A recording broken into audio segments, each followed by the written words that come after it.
اگر ایک دن آپ اپنے بینک کی ایپ کھولیں اور وہاں پاکستانی روپیز کے ساتھ بٹ کوائن بھی نظر آئے تو کیا ہوگا؟ کیا بینک جو کبھی کرپٹو کو رسکی اور ڈینجرس کہتے ہیں اب اس کی ٹیکنالوجی کو اپنا رہے ہیں؟ آخر ایسا کیا بدل گیا کہ دنیا کے سب سے بڑے فائنینشل انسٹیٹیوشنز بلاک چین اور ڈیجیٹل ایسیٹس میں بلینز آف ڈالرز انویسٹ کر رہے ہیں؟ کیا یہ کرپٹو کی جیت ہے یا بینکس کا نیا پلان ہے فائنینشل سسٹم پر اپنی پکڑ اور مضبوط کرنے کا؟ اور سب سے امپورٹنٹ سوال، اگر بینکس اور کرپٹو ایک ساتھ آ گئے تو اس کا اثر عام انویسٹر اور ٹریڈرز پر کیا ہوگا؟ آج کی اس ڈاکومنٹری میں ہم فیکٹس اور ایگزامپل کے ساتھ سمجھیں گے کہ بینکس اور کرپٹو کرنسی کا رشتہ اصل میں ہے کیا، یہ پارٹنرشپ کتنی مضبوط ہو سکتی ہے اور فیوچر کا فائنینشل سسٹم کیسا نظر آ سکتا ہے۔ تو ویڈیو کو اینڈ تک ضرور دیکھیے گا کیونکہ آخری حصہ آپ کی کرپٹو انویسٹمنٹ کا نظریہ بدل سکتا ہے۔ اس کہانی کی شروعات ہوتی ہے 2009 میں، جب ایک ان نون شخص نے بٹ کوائن کو دنیا کے سامنے انٹروڈیوس کیا۔ بٹ کوائن کا مقصد تھا ایک ایسا ڈیجیٹل پیمنٹ سسٹم بنانا جہاں لوگ بنا کسی بینک یا تھرڈ پارٹی کے سیدھا ایک دوسرے کو پیسے ٹرانسفر کر سکیں۔ یہیں سے ٹریڈیشنل بینکنگ کے لیے ایک نیا چیلنج پیدا ہوا۔ بینکس کا بزنس ماڈل بیچ میں میڈیٹر بن کر ٹرانزیکشن پروسیس کرنا تھا۔ لیکن بٹ کوائن نے کہا اگر بلاک چین یہ کام خود کر سکتی ہے تو بیچ میں بینک کی کیا ضرورت ہے؟ صرف اسی وجہ سے شروع کے کئی سالوں میں بینکس اور فائنینشل انسٹیٹیوشنز نے کرپٹو کو رسکی ایسیٹ، اسپیکولیٹو انویسٹمنٹ اور منی لانڈرنگ کا ذریعہ قرار دیا۔ کئی ملکوں میں بینکس نے کرپٹو ایکسچینجز کے اکاؤنٹ بند کر دیے اور کسٹمر کو وارننگ دی کہ کرپٹو کرنسی میں انویسٹ کرنا بہت رسکی ہو سکتا ہے۔ لیکن وقت کے ساتھ ایک اور سچ سامنے آیا۔ بینکس کو احساس ہوا کہ شاید اصلی طاقت بٹ کوائن سے زیادہ اس ٹیکنالوجی میں ہے جس پر بٹ کوائن بنا ہے، یعنی بلاک چین۔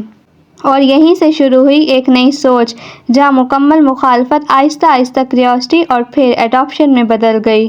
جب بلاک چین ٹیکنالوجی کو ڈیٹیل میں اسٹڈی کیا گیا تو بینکس کو ایک حیران کر دینے والی بات سمجھ آئی۔ انہیں پتہ چلا کہ بلاک چین صرف بٹ کوائن کے لیے نہیں بلکہ بینکنگ سسٹم کو بھی فاسٹ، سیکیور اور ٹرانسپیرنٹ بنا سکتی ہے۔ سوچیے اگر آج آپ کسی دوسرے ملک میں پیسے بھیجتے ہیں تو ٹرانزیکشن کمپلیٹ ہونے میں کبھی کبھی 2 سے 5 دن لگ جاتے ہیں۔ لیکن بلاک چین کی مدد سے یہی ٹرانزیکشن کچھ ہی منٹس میں کمپلیٹ ہو سکتی ہے۔ اسی وجہ سے دنیا کے کئی بڑے بینکس نے بلاک چین پر ریسرچ اور انویسٹمنٹ شروع کر دی۔ آج کئی financial institutions digital asset custody, tokenisation اور کراس بارڈر پیمنٹ سولوشن پر کام کر رہے ہیں۔ یہاں ایک بات سمجھنا بہت ضروری ہے، ہر بینک بٹ کوائن کو اپنی بیلنس شیٹ میں نہیں رکھ رہا اور ہر بینک کرپٹو کرنسی کو پیمنٹ کے لیے ایکسپٹ بھی نہیں کرتا۔ لیکن بہت سے بینکس بلاک چین ٹیکنالوجی کے پریکٹیکل یوزز کو اڈاپٹ کر رہے ہیں۔ یعنی بینکس نے کرپٹو کی ہر چیز کو ایکسپٹ نہیں کیا لیکن بلاک چین کی پاور کو اگنور کرنا بھی ان کے لیے ممکن نہیں رہا۔ یہی وجہ ہے کہ آج بینک ورسز کرپٹو کی جگہ بینک پلس بلاک چین کی بات زیادہ سننے کو مل رہی ہے۔ اب سوال یہ ہے کہ اگر بینک بلاک چین کو اڈاپٹ کر رہے ہیں تو کیا فیوچر میں بینکس اور کرپٹو کرنسی ایک ہی سسٹم کا حصہ بن جائیں گے؟ اس کا جواب اتنا بھی سمپل نہیں ہے۔ ایک طرف ڈی سینٹرلائز کرپٹو کرنسیز جیسے بٹ کوائن کسی ایک بینک یا گورنمنٹ کے کنٹرول میں نہیں ہوتی، دوسری طرف traditional banks regulations, customer security اور فائنینشل اسٹیبلٹی کے انڈر کام کرتے ہیں۔ لیکن ایکسپرٹس کا ماننا ہے کہ فیوچر میں ایک ہائبرڈ فائنینشل سسٹم دیکھنے کو مل سکتا ہے۔ اس سسٹم میں ہوگا کیا؟ اس سسٹم میں بینکس اپنی سروس دیں گے لیکن ٹرانزیکشن کو اور فاسٹ اور ایفیشینٹ بنانے کے لیے بلاک چین ٹیکنالوجی کا استعمال کریں گے۔ سوچیے ایک ایسی بینکنگ ایپ جہاں آپ ایک ہی جگہ پاکستانی روپیز، US ڈالرز اور ڈیجیٹل ایسیٹ مینیج کر سکیں، انٹرنیشنل پیمنٹس منٹس میں ہو جائیں اور ٹرانزیکشن ریکارڈ زیادہ ٹرانسپیرنٹ ہوں۔ یہ فیوچر اب صرف امیجنیشن نہیں رہا، دنیا کے کئی فائنینشل انسٹیٹیوشنز اور گورنمنٹس اس ڈائریکشن میں ریسرچ اور ٹیسٹنگ کر رہے ہیں۔ لیکن ایک بات یاد رکھنی چاہیے، کرپٹو مارکیٹ ابھی بھی وولٹائل ہے اور ریگولیشنز ہر کنٹری میں الگ ہیں۔ اسی لیے بینکس کا کرپٹو کے ساتھ سفر آہستہ آہستہ اور ریگولیشنز کے مطابق ہی آگے بڑھ رہا ہے۔ یعنی فیوچر میں بینکس اور کرپٹو کا رشتہ کمپٹیشن سے زیادہ کولیبوریشن کا ہو سکتا ہے۔ اگر بینکس اور کرپٹو کرنسی کا انٹیگریشن بڑھتا ہے تو سب سے پہلا فائدہ یوزرز کو مل سکتا ہے۔ انٹرنیشنل منی ٹرانسفر پہلے کے مقابلے میں زیادہ فاسٹ اور کم کاسٹ پر ہو سکتے ہیں۔